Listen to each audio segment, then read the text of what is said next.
আসসালামু আলাইকুম সুপ্রিয় শিক্ষার্থী, আশা করি ভালো আছো। আজকে তোমাদের আলোচনা করব হচ্ছে নাইট্রোজেন চক্র।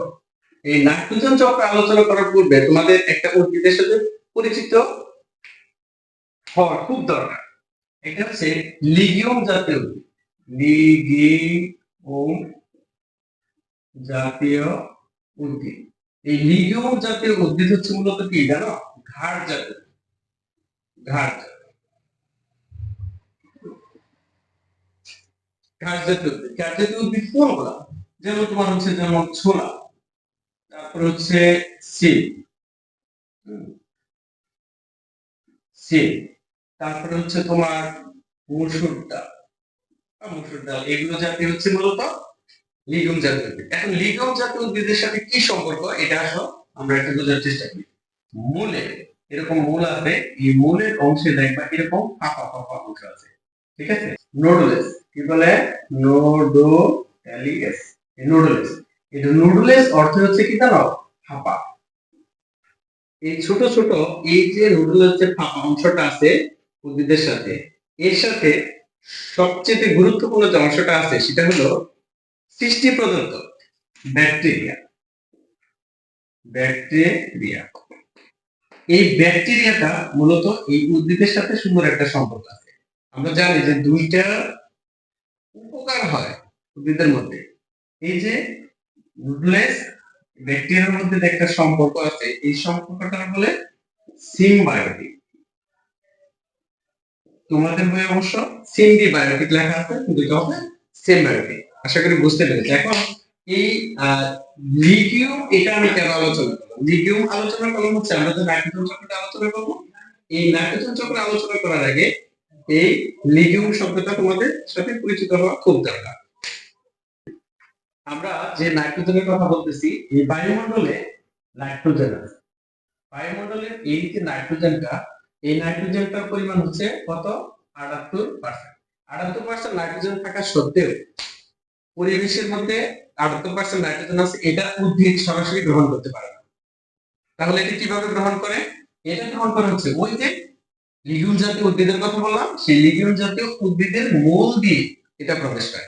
কিভাবে প্রবেশ করে দেখো, যখন এই নাইট্রোজেনটা 78% থাকে তখন এই লিগিউমের মধ্যে অর্থাৎ মাটিতে আসে। মাটিতে আসার পরে এই লিগিউম জাতীয় উদ্ভিদগুলা এই নাইট্রোজেনকে বলে যে আসো ভাই, আমি তোমাকে সাহায্য করবো। কিভাবে সাহায্য করে? প্রথমে এই নাইট্রোজেনটা মূলত হচ্ছে অ্যামোনিয়া, অ্যামোনিয়াতে পরিণত হয়। কারা পরিণত করলো? ওই যে যে উপকারী ব্যাকটেরিয়া গুলো ছিল, উপকারী ব্যাকটেরিয়া, এই ব্যাকটেরিয়াটা কি করলো? সাহায্য করলো।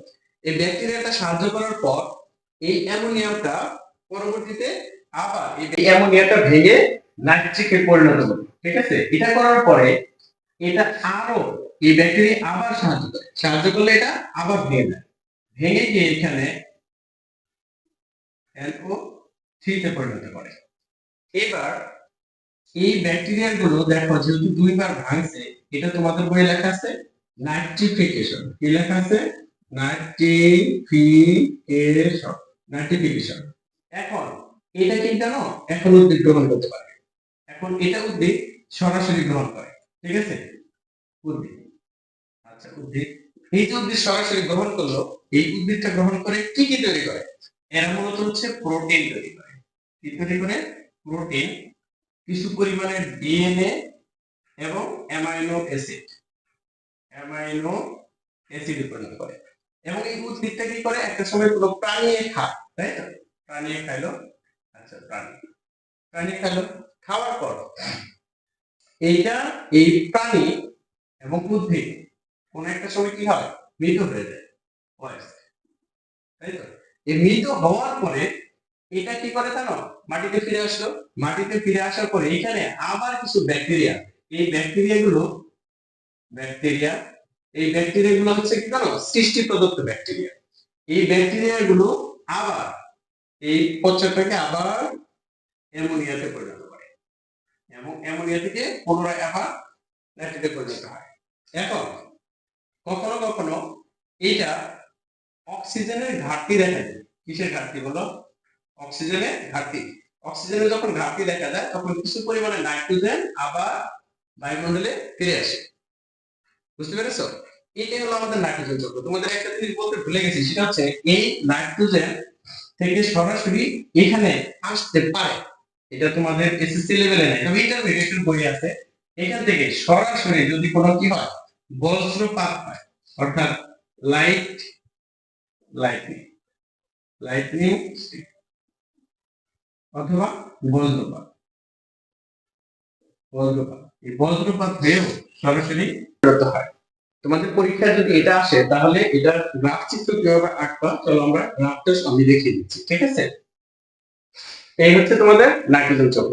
বিষয়টা বুঝতে পেরেছো? অ্যাটমসফিয়ার, এখান থেকে কিছু পরিমাণ ব্যাকটেরিয়া, তাই না, উপকারী যে ব্যাকটেরিয়া গুলো আছে, সেই ব্যাকটেরিয়া গুলো তোমাদের লিখে দিচ্ছি আমি। সেটা হচ্ছে রাইজোবিয়াম।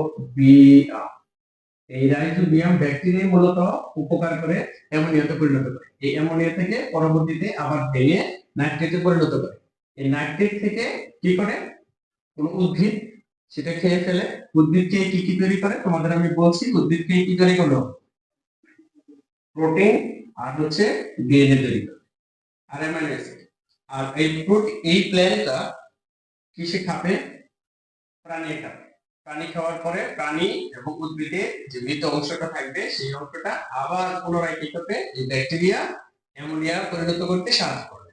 এখানে একটা কথা বলছিলাম আমি, যে কোনো কারণে যদি অক্সিজেনের ঘাটতি হয়, তবে সেটা পুনরায় আবার কি করে, এই কিছু পরিমাণে অ্যামোনিয়া পরিবেশের মধ্যে ফিরে দেয়। এখন তোমাদের এটাও বলছিলাম যে এই পরিবেশ থেকে নাইট্রোজেনটা কোনো বজ্রপাত হলে সরাসরি যদি কি হয়, বজ্রপাত হয়, লাইট নিং স্ট্রিক, বজ্রপাত হলে এই লাইটনিং স্ট্রিকের মাধ্যমে সরাসরি নাইট্রেটে পরিণত হতে পারে। বুঝতে পেরেছো? এই হলো তোমাদের পড়ার স্ট্রাকচারটা। এখানে তোমাদের বইয়ে অনেকগুলা ফাংশনালি 4টা ভাগে ভাগ করে দিচ্ছে। আমি তোমাদের সেটা ক্রাফট করে দেখিয়ে দিচ্ছি যে কি কি এখানে তোমরা কোন কোন ফাংশনে কি কি লিখবা। ঠিক আছে? এবার দেখো, তোমরা যারা নবম শ্রেণীতে আছো, তোমাদের টোটাল সার্কেলটা আমি দেখিয়ে দিচ্ছি।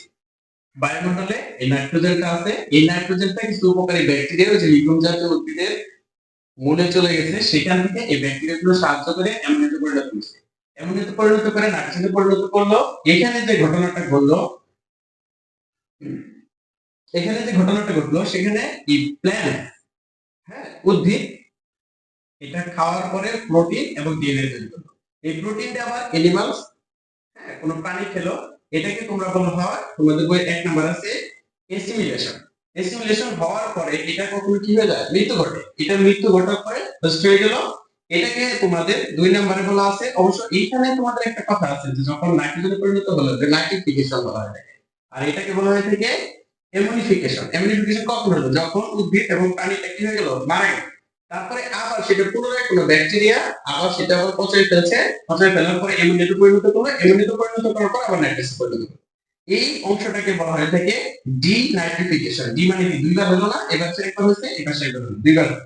দুইবার হওয়ার পরে আমাদের কি হয়েছে? এখানে যদি অক্সিজেনের ঘাটতি হলো, সেইখান থেকে কিছু পরিমাণ নাইট্রোজেন আবার পরিবেশে ফিরে যায়। পরিবেশ থেকে প্রথমে এই নাইট্রোজেনটা রাইজোবিয়ামের মধ্যে যে উপকার করলো ব্যাকটেরিয়াটা, অ্যামোনিয়াতে পরিণত করলো, এটা ছাড়াও তোমাদের আরেকটা লেখা আছে ফিক্সেশনের মাধ্যমে সরাসরি, এই যে লাইটিং স্ট্রিক বললাম, বজ্রপাতের মাধ্যমে সরাসরি নাইট্রেটে পরিণত হতে পারে। আশা করি বিষয়টা কমপ্লিট হয়েছে। তাছাড়া তোমাদের কমেন্টস বক্সে আমি এই চিত্রটা দিয়ে দিব, তোমরা ডাউনলোড করে দেখে নিতে পারো। তাহলে এই বিষয়টা আশা করি কমপ্লিট হয়ে যাবে। আসসালামু আলাইকুম।